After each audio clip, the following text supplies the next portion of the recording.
Ndanganda kusu,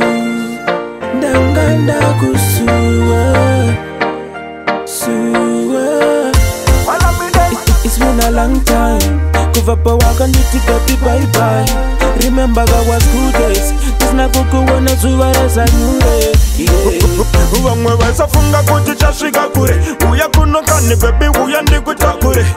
Uya kuna baby tipinde mumambure. Mjanda kusuwa uya kaundira mure. Nazo kundi manyira kuratidza kufarira.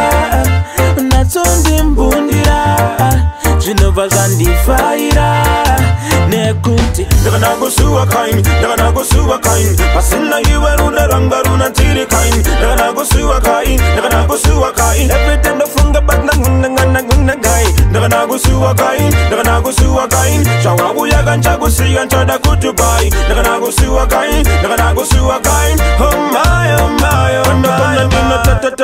Taura shanengenda vakumbandi chete ndiche taura. Rudo rako baby katandiko shaura. Enderuri kupisa kunge maura. Shua baby nangana yaura. Uya kuna kutimbo jaura. Kunge pura waindi waura. Uru naso iraura. Baby ushiri kusiva ere pae pae. Tichitembaso duka kemuke duka ekae. Kainzi chulu chulu. Iwe ure mae kuru nirba mukuru. Follow me bamba manyagwa na wanda kuseri kwa churu. Notevera ndoratidza kuti ndini puru. Ndakarotoka zvangu ndine ngomlenturu. Imisa matamu mochiro wogo mururu.